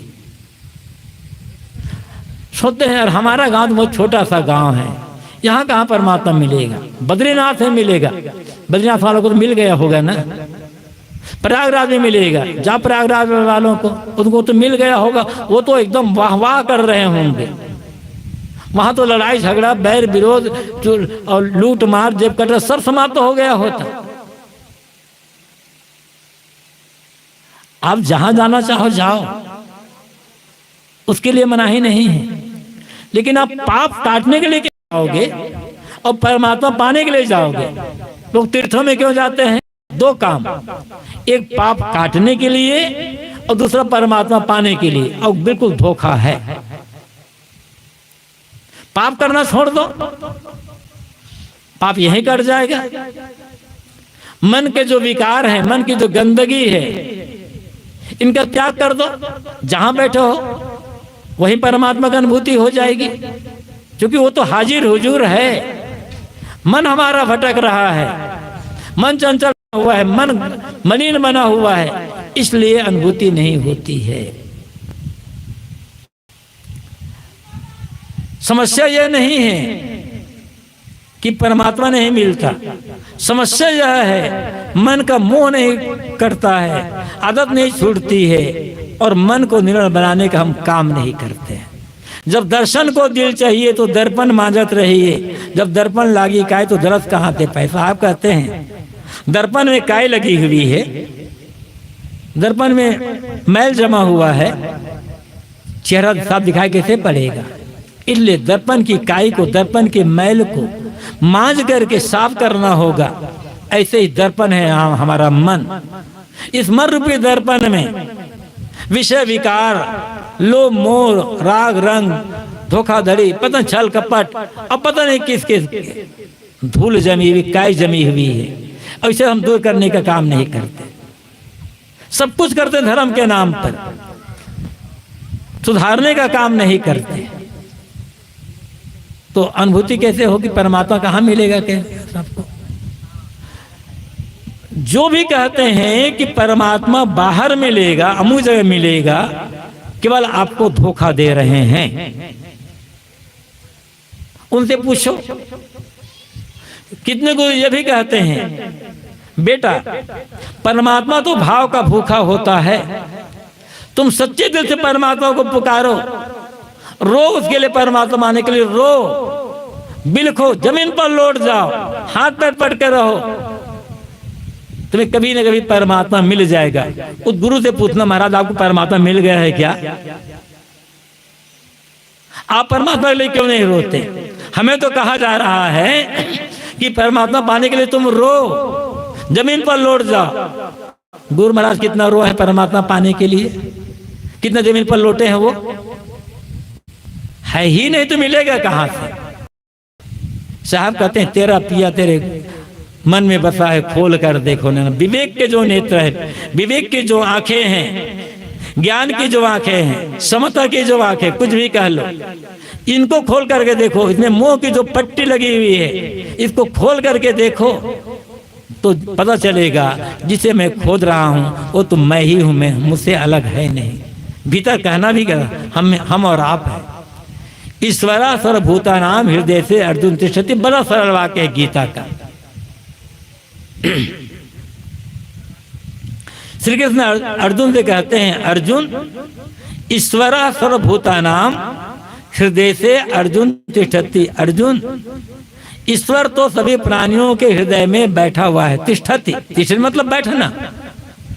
जब हृदय में बैठा हुआ है तब केदारनाथ, बद्रीनाथ, जगन्नाथ, द्वारका, रामेश्वर, गया, प्रयाग जाने की आवश्यकता क्या है? जाओ तीर्थ घूमने के लिए। देश के लोगों का ज्ञान होगा, वहाँ संस्कृति का ज्ञान होगा, मेल मिलाप बढ़ेगा, राष्ट्रीय एकता बढ़ेगी, बहुत कुछ सीखने समझने को मिलेगा। तो जाना गलत नहीं है, किंतु वहाँ परमात्मा नहीं मिलेगा। आप जहाँ बैठे हैं वहीं परमात्मा मिलेगा। और सदगुरु कबीर की अनेक साखियां इस संदर्भ में हैं, आप सब जानते हैं, दोहराने की आवश्यकता नहीं है। अंत में साहब कहते हैं, कहत कबीर सुनो भाई साधो, गुरु चरणों में लिपट रहना। भाई गुरु चरणों में लिपट करके रहना, इसका मतलब क्या है? गुरु के पैर को लिपट कर रहो तो गुरु महाराज परेशान हो जाएंगे। कब तक पकड़ कर रहोगे गुरु महाराज को, उसके पैर को? मतलब क्या है? मतलब है गुरु ज्ञान से लिपट करके रहना, गुरु उपदेश से लिपट करके रहना, गुरु ने रास्ता बताया उससे लिपट करके रहना। गुरु सामने आ गए, गुरु की बंदगी कर लिए, प्रणाम कर लिए, ठीक हो गए। अब गुरु नहीं रहे तब क्या करें? ये भी कहा जाता है कि गुरु कभी मरता नहीं है, तो शरीर तो मरेगा। गुरु का मतलब है ज्ञान, जो हमें ज्ञान देता वो गुरु है ना। व्यक्ति शरीर गुरु नहीं होता है, गुरु ज्ञान होता है, और ज्ञान कभी नहीं मरता। और ज्ञान हर व्यक्ति के भीतर है, ये आत्म स्वभाव ही ज्ञान है। तो गुरु ने जो उपदेश दिया है, जो रास्ता बताया, जो गुरु ने जो ज्ञान दिया, उससे लिपट कर रहना, उसका मनन चिंतन करते रहना, और साथ साथ जीवन का आचरण वैसे बनाने का प्रयास करते रहना। ये गुरु चरणों में लिपट करके रहना है। तो थोड़ी चर्चा मैंने की आपके समक्ष। सदगुरु कबीर का एक बहुत सरल सा पद, कुछ लेना ना देना मगन रहना। 5 तत्व का बना पिंजड़ा तामे बोले मेरी मैना। गहरी नदियां ना पुरानी केवटिया से मिले रहना। तेरा पिया तेरे मन में बसा है, खोल कर देखो नैना। कहत कबीर सुनो भाई साधो, गुरु चरणों में लिपट रहना, किसी की बुराई की नकल मत करना और किसी को जानबूझ कर तकलीफ मत देना। ये शरीर सब कुछ नहीं है, ये दिखाई पड़ने वाले शरीर के भीतर न दिखाई पड़ने वाले जो तत्व बैठा हुआ है उसको जानना है। अब वह हम और आप सुध ही, शरीर मरेगा, जो बोल रहा है वो नहीं मरेगा, इसलिए उसका भी ज्ञान प्राप्त कर, उसका भी ज्ञान जब प्राप्त कर लेंगे तो भ्रम और भ्रांति अंधविश्वास से छुटकारा हो जाएगा। साहब कहते हैं मन की नदी जो बड़ी गहरी है, तुम्हारा विवेक तुम्हारा संकल्प कमजोर है, इसलिए गुरु के सहारा पकड़ कर रखो। एक उदाहरण याद आ गया, आदमी कैसे प्रलोभन में बहता है। समय तो हो गया है, उदाहरण देकर बात समाप्त करता हूं। एक दर्जी था, अब यहां भी कोई दर्जी बैठा होगा भाई तो मुझे मालूम नहीं है, ये मत समझना कि मेरे लिए कहा जा रहा है। एक दर्जी था, कुशल दर्जी, दूर दूर से लोग उसके पास आते थे कपड़ा सिलवाने के लिए, माहिर था, लेकिन आदत थी कपड़ा चुराने की। कैसा भी कपड़ा आता था चुरा कर रख लेता था उसमें कुछ न कुछ। बहुत दिन बीत गए, दर्जी एक दिन रात में सोया हुआ था, सपना देखता है कि मैं मर गया हूं और मुझे लोग संतान में ले जा करके कब्र खोद करके दफना दिए। लोग आ गए, तब फरिश्ते आए। मुसलमानी मत में यह माना जाता है, मुसलमान लोग जलाते नहीं इसलिए, वहां माना जाता है कि जला देंगे तो शरीर खत्म हो जाएगा, लेकिन इसलिए वो लोग गाड़ते हैं। और जब गाड़ते हैं लोग आ जाते हैं तो दो फरिश्ते आते हैं। वो दिन जब प्रलय के दिन आएगा ना, सबको जगाया जाएगा, उसके पाप पुण्य कर्मों का हिसाब लिया जाएगा। जिसका पाप होगा नरक में चला जाएगा, पुण्य को स्वर्ग में जाएगा। तो दर्जी देखता है दो फरिश्ते आ गए हैं, उसे दर्जी को जगाया पाप पुण्य हिसाब लेने के लिए। दर्जी जागा तो देखता है दूर तक, बहुत दूर तक रंग बिरंगे कपड़ों झंडियां लगी हुई थी। दर्जी ने फरिश्तों से पूछा आज क्या बात है, बड़ी दूर दूर तक झंडियां लगी हुई है, रंग बिरंगे कपड़ों की, कोई बड़ा त्योहार है कि कोई बड़ा महात्मा या कोई बड़ा पुरुष आने वाला है, किस बात की खुशी में लगाई गई झंडियां। फरिश्तों ने कहा अरे मूर्ख, न कोई त्योहार है, न कोई पर्व है, न कोई बड़े पुरुष आने वाला है। ये झंडियां जो तूने कपड़े चुराए हैं ना, वो झंडियां हैं। ये इतना पाप तूने किया है, ये सब तुम्हें भोगना पड़ेगा, ये बताने के लिए झंडियां लगाई गई है। दर्जी तो कांप गया, अरे इतनी झंडियां, इतने कपड़े में चुरा, सब मुझे पाप का फल मुझे भोगना पड़ेगा। आदमी जब भयभीत होता है तो सपना टूट जाता है। दर्जी जागा, अरे मैं तो जिंदा हूं, मरा नहीं हूं, बिस्तर पर सोया हूं, लेकिन सपने की याद थी। अब कपड़ा चुराऊंगा तो मुझे पाप भोगना पड़ेगा। नहाया धोया, खाया पिया, दुकान गया, उसके कई साथी थे, उसके नीचे काम करने वाले शागिर्द, उनसे कहा देखो तुम लोग जानते हो मेरी आदत है कपड़े चुराने की, लेकिन अब यदि मैं कोई कपड़ा चुराऊं तो तुम लोग कह देना उस्ताद झंडी, बस इतना कह देना। लोगों ने पूछा इसका मतलब मत पूछो, लेकिन इतना कह देना उस्ताद झंडी, मैं सावधान हो जाऊंगा, कपड़ा नहीं चुराऊंगा। ठीक, जब कभी दर्जी कपड़ा चुराए तो कहते थे उस्ताद झंडी, सावधान हो जाऊंगा, कपड़ा चुराना बंद। 6 महीना बीता, एक बढ़िया कपड़ा आया, वैसा कपड़ा दर्जी जीवन में कभी कम नहीं आया था, पहली बार वैसा कपड़ा आया था। उसको देख करके दर्जी का मन डोल गया, इतना बढ़िया कपड़ा पहली बार जीवन में आया, फिर आया ना आए, पीठ पीछे किया, कपड़ा काटना शुरू किया। साथी लोग समझ गए आप उस्ताद के मन में तो पाप आ गया है, वो चुरा रहा है कपड़ा। साथियों ने कहा उस्ताद झंडी, अब वो क्यों सुने, वो तो लोभ आ गया है ना कपड़े का, वो क्यों सुने। साथियों ने फिर कहा उस्ताद झंडी, फिर भी नहीं सुना, काटने लगा। साथियों ने तीसरी बार कहा जोर से उस्ताद झंडी, तो दर्जी झल्ला गया, अरे क्या झंडी झंडी करते, जा 1000 झंडी लगी तो एक झंडी और लगेगी ना, इतना तो होगा। बस यही है लोभ। और लोभ जहां भी आएगा, किसी चीज का भी लोभ आएगा, आदमी पाप किए बिना रहेगा नहीं। विवेक खत्म, समझदारी खत्म, अनुभव खत्म, न्याय नीति सब खत्म, और अंत में पश्चाताप तब करेगा जब उसका फल आ जाएगा।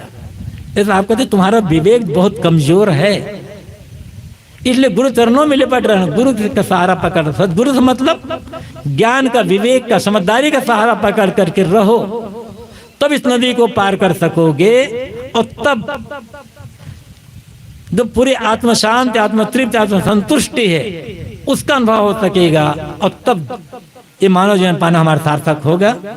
आप लोगों को बहुत बहुत धन्यवाद। अपनी वाणी को यहीं पर विराम। बोलिए सदगुरु देव की जय। जरा गर्मी में गर्मी लाएं, जयकारा जोर से करें। बोलिए सदगुरु कबीर साहेब की, सदगुरु देव की जय। त्रिदिवसीय सत्संग समारोह का यह तीसरा दिन का पहला सत्र समापन की ओर है। समापन पूर्व कुछ सूचनाएं वैसे हर सत्र में दी जाती है। प्रयाग से कबीर संस्थान से पुस्तकें आई है, वो सामने गेट में बुक स्टॉल लगा हुआ है। हो सकता है इस गांव में पहली बार जमात आई है, और साथ साथ पुस्तकें भी आई हैं। आप लोग अवश्य पुस्तक आप खरीदें। कबीर साहब का जो मूल ग्रंथ है वो है बीजक है। बीजक की व्याख्या सदगुरु अभिलाष साहब ने की है, 2 खंडों में है। हर कबीर पंथी के यहाँ बीजक व्याख्या, बीजक मूल अवश्य होना चाहिए। और छोटी छोटी भी पुस्तकें हैं जीवन सुधार के लिए। अगर आप अपने घर में रखते हैं, आपके यहाँ आने वाले मेहमान, आपके बच्चे कभी कभार वो पुस्तक अगर वो देख लें, पढ़ लें, शराब छोड़ दे, जुआ छोड़ दे, तो कितना बचत होगा। आज शराब की मात्रा बढ़ती जा रही है। मैं घूमने जाता हूँ इधर नदी किनारे, पाउच इतने बिखरे हुए हैं। अगर पुस्तकें आप रखेंगे, आपके बच्चे अगर सुधर जाए तो कितना बड़ा उपकार होगा। इसलिए बुजुर्गों को चाहिए, बहुत कम कीमत की पुस्तक भी है, आप अवश्य देखें, खरीदें। आज का साधन बढ़िया है, मोबाइल है आपके पास, चलते फिरते भी आप लाभ उठा सकते हैं। अच्छे ज्ञान की बात, अच्छे ज्ञान की बातें सुन सकते हैं मोबाइल के माध्यम से। तो आज का जो युग दूसरा है। दूसरी सूचना है, कल दिया गया था पहली मीटिंग में, प्रयागराज में, इलाहाबाद में महाकुंभ होने जा रहा है 2025 में, जिसमें सरकार की ओर से व्यवस्था तो रहेगी, काफी मात्रा में सरकार खर्च करती है। तो शिविर के द्वारा भी, संस्थान के द्वारा भी खर्च लगेगा, तो रसीद कट रहे हैं। आप सब मुक्त कंठ से अवश्य रसीद कटाएं जी। और आप लोग पधारें, महाकुंभ में भी पधारें, और कुछ न कुछ अंश में आप लोग दान भी करें। यही आप लोगों की अपेक्षा, आशा करता हूँ। जो सज्जन या माता बहनें निकट आकर के बंदगी प्रणाम करना चाहें, वो आकर के कर सकते हैं। अगला सत्र 3 बजे प्रारंभ हो जाएगा, वो अंतिम सत्र होगा। उस अंतिम सत्र का आप लोग गांव वाले भरपूर लाभ उठाएं। प्रयागराज जाने में बड़ा खर्च लगेगा, लेकिन आज आपके गांव में प्रयागराज डॉक्टर साहब की अनुकंपा से प्रयागराज यहाँ आ गया है। आज उस प्रयागराज में आप लोग अवश्य स्नान करें, गंगा में स्नान करें, ज्ञान गंगा में, तो जीवन अवश्य ही बदलेगा। बोलिए सद्गुरुदेव की जय। डॉक्टर एवं परिवार की ओर से